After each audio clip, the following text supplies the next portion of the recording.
the very greatest pleasure I welcome Roberta Heaney she's the youngest ever youth projects officer, and you're down around the Kilkeel area. That's right. And also Maynard Hanna, who's the development officer with the Ulster Scots Agency. You're both very welcome in the studio. Thank you very much for that. It's a first for you, Roberta. You were here before Maynard. I was indeed, and of course I've known you for a while. Okay, thank God for it. So how's the agency going on these days? Very, very busy, exceptionally so. What's keeping you busy? Well, we've got our music and dance grants out, we've got festival grants out, and we'll have summer schools coming online within about 2 weeks' time. So a lot of work in that field, plus our educational folk are working in schools, doing quite a considerable amount of work there, tuition and drama. So we have a lot happening, as well as, of course, funding various showcase events and attending other local festival occasions and whatnot. Roberta, you're unique in that you're the first young person to be a youth development officer. You're still at college, and tell me about all of that. You're from Kilkeel. That's right. I live I was right outside of Kilkeel, 7 miles in a townland called Ballyvay. Yeah, that sounds to me turn left and go up the mountain a wee bit. That's right. You're not far off the mark. You're not far off the mark. No, that's good. Now, you're a farmer's daughter. That's right. I was raised on a potato farm. That's right. Now, I grew up in the Kingdom of Mourne, and as a young person, I was able to see for myself the problems that young people were facing, whether that was drugs, alcohol, tensions, antisocial behaviour. Now, in our community, anybody that was working towards overcoming those problems, they were from the middle age section of the community. Fellas like ourselves here. Very, very true. Very, very true. Yeah. Now, I believe that for someone to work towards that and overcome those problems, there's no better person to do it than a young person themselves. Yeah. And I believe that I could have fulfilled that role. You get listened to. That's right. You talk the same language. That's right. The additionality, Maynard, and you tried to do it, I tried to do it to get it sorted. The additionality to the problem list there is that in Kilkeel, in Northern Ireland, we are 2 communities, God help us, and we have all the tensions to deal with within that area. That's right. But as I said to you before, if you and I went into a bar, show me the bottle of beer that says for one section of the community only.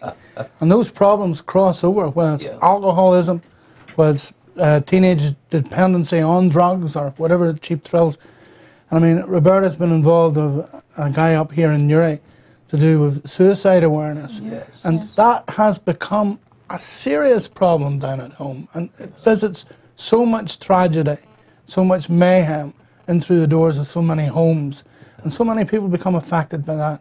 And it leaves a dark shadow. And you know, these are all problems that's happening, and it's pressures of everyday modern life and young people. And sometimes our generation don't appreciate the problems that young people are living in. Roberta, you're talking to 2 old codgers here. Thanks very much. What are the problems you're experiencing and young people are experiencing in your area? What problems are driving them close to suicide? Well, drugs and alcohol plays a huge role there in Kilkeel, and it's something that definitely needs to be overcome. Antisocial behaviour, times like Halloween and bonfires, and there's problems there with fire. Is that not all starting to sort itself out? Because the police community teams are very, very active. Yes, I do believe it's improving, but there's a lot of work to be done yet. My goodness. A lot of work to be done. I think we're making a difference there. Yeah. And I think we're playing a significant role there. Yes. And I think the massive change has come about since young people have started to affect the change themselves, not least people like Roberta. That's huge. Now that's important. And it's also important that older people recognise that and support that. And you see, an awful lot of older people don't, Roberta. We kind of think you're the polite tip of the pyramid, and that beneath you there's all kinds of awfulness and mayhem going on. When in reality, you're born out of the community of the young people themselves. So you're increasingly representative in your, can I use the word goodness, increasingly representative of the attitudes and the ethos of the young. That's right. There's no better person to deliver and reach out to those young people than a young person themselves. Well, when you go into your theatre of operation, where are you actually going, and who do you meet and who do you talk to? Well, at the minute we're engaging with the local Kilkeel High School. The relationship we've built up there has been second to none. We're working with about 12 to 15 young students out of the school. they've come on board. They're working with us now. We've actually just did a broadcast of a community radio station in December, and then up to Christmas, and we're planning on doing another one at the start of July, and again in December of this year again. Yeah. Now, we've also worked with local youth organisations as well. They've come on board. People that we've never worked with before, and it's just been brilliant. Okay. And a lot of the young people are from the farming and fishing background. Most definitely, yes. Yeah, so, and there's a neighbourliness in the hills, is there not, Maynard? There would be, but do bear in mind that those industries are experiencing difficulties themselves. Yeah. Farming down around our way when I was a child, there was a lot more labour intensive. Yeah. And therefore anybody who had sons that could have looked at a career in farming. Yeah. That's not the case now. A farmer's son has to look for another trade or an additional occupation. That's putting pressure on people. Yes, very much so. Quite apart from all the things we talked about. And it's the the same ordinary thing business of getting a crust. That's right, and it's the same thing as regards the fishing industry. Yeah. It's become hit, and a lot of our young people are now travelling across the mainland to get work. Yeah. And that in itself brings difficulties for families and raises tensions. And Roberta's right there in so much what they've done with a community radio station. You know how effective that can be up here with your communication. And through radio you can communicate a lot more positively and positiveness. And Roberta was able to engage young people and get them trained up, and they became the presenters of the radio station themselves. So they had the feeling they owned it. And they were changing things Yes, for the better. it was something they would be involved in themselves. Yeah. Maynard, we know the colours on our mast. We are people of progress. We are people of optimism. In the Kilkeel area, are we seeing yet a natural fusion, at least if not a fusion, a natural occasional contact between the two communities? You are. Roberta and the radio station there reached out through local community workers. We have a housing estate up at Newry Street which brings its own problems. These problems were highlighted, and the group concerned said that the good that emanated from that was just fantastic. Also interviewed was local charity workers, people who work with more in stimulus, which looks after youngsters that have difficulties in all areas in their life. And we advertised and made a big play for their open day, and I think it was fair to say the crowd quadrupled. It was their biggest ever open day. We interviewed professional business persons, and we got massive support from right across the religious divide. That's good. Both in professional businesses, and not only that, in the evening time when young people were texting in for music, this and that and whatnot, again, it was very, very much 50-50 split across the religious divide. No, that's not good.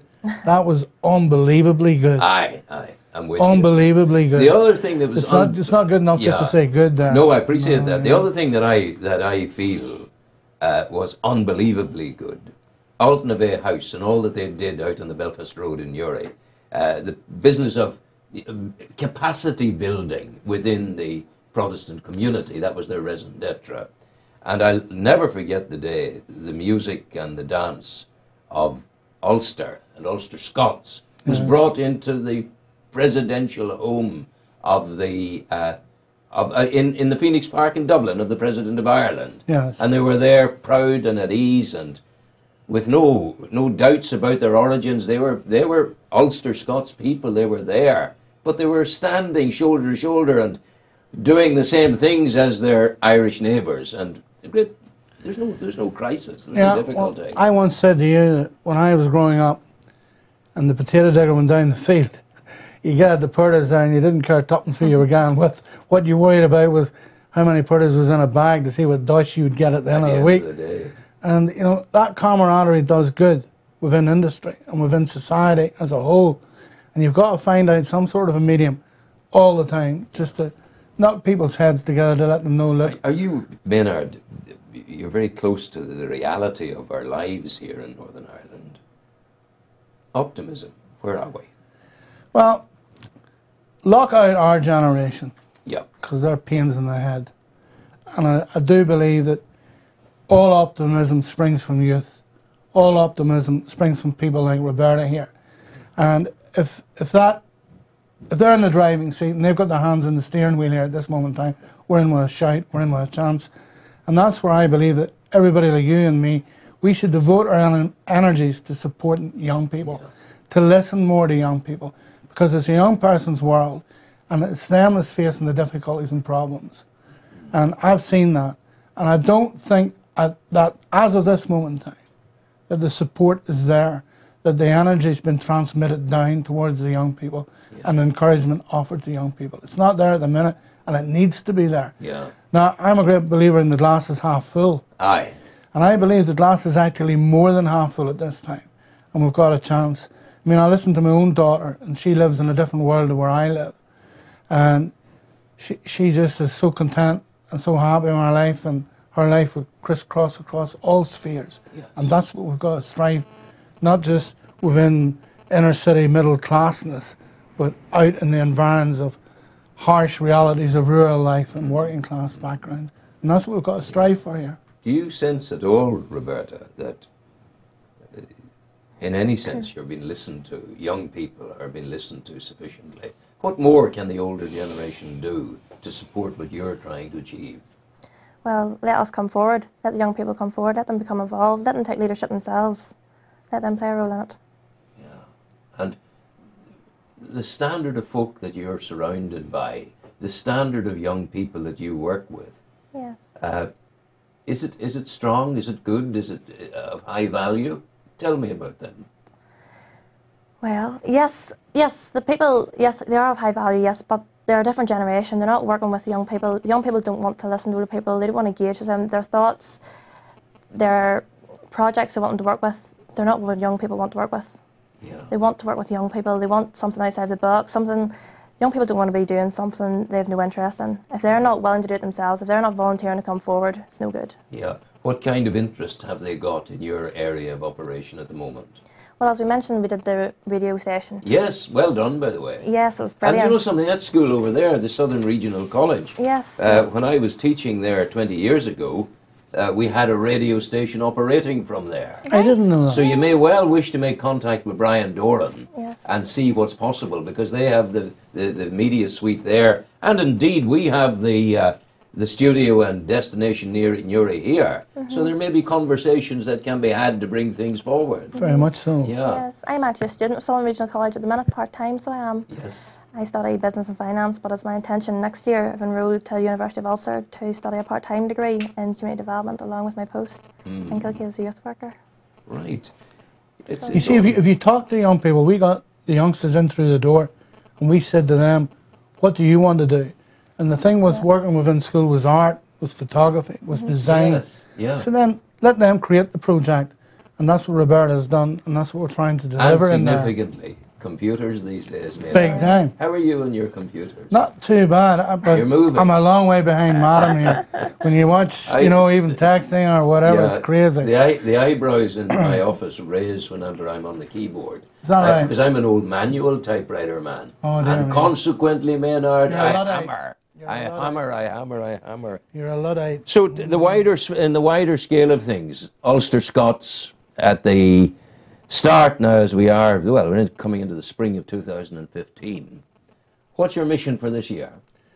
Well, our mission for this year is to work as hard as we can within the realms of youth and young people.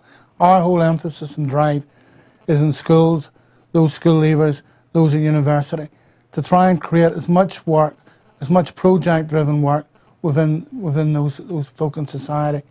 And you mentioned a term there about 5 minutes back, capacity building, to reach out to young people and to encourage them to engage, to take ownership and become the drivers of this. That's what our big goal is. Roberta, can I suggest to you a project, if I may, as an old fellow? And I think you could do wonders with it. In this studio last week, and look it up, there's a man, Neville Henshaw, from the Presbyterian congregation in Warrenpoint. Neville Henshaw is 90 years of age. On the 6th of June 1944, Yeah, I listened to that. he went on the beach and went up into the German machine gun fire. And he is talking about that whole experience. Wouldn't it be a wonderful thing to some way get your team of young people around Neville to hear his story, to ask him questions, when thousands upon thousands upon thousands of fellow soldiers died on those beaches? That's maybe something you could look That's at. an excellent idea. I remember a fisherman I knew from when I was 4 years of age, and about 4 or 5 years ago he died. And I went to his funeral, and the minister started to talk about a very young man in the Royal Irish Rifles coming on the beach, and heading up and fighting his way through Caen and travelling, walking all the way across Germany and into Berlin. I'd known him all my life, and never once had I ever heard a word. And I couldn't believe it. I sat there and I was totally mesmerised. This man, first wedding present I got bought was by that man and his wife, and yet there was a story I'd never known anything about.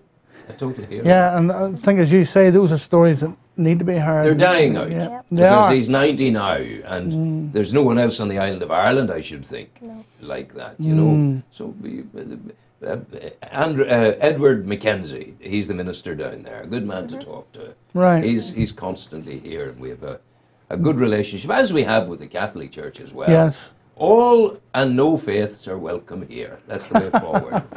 I wish the both of you well. Thank you. And, you know, anything we can do, you know where we are. Thank you. Make Really contact. appreciate Maynard, that. thank you very, very much indeed. Go well. Take care. Cheers. Thank you.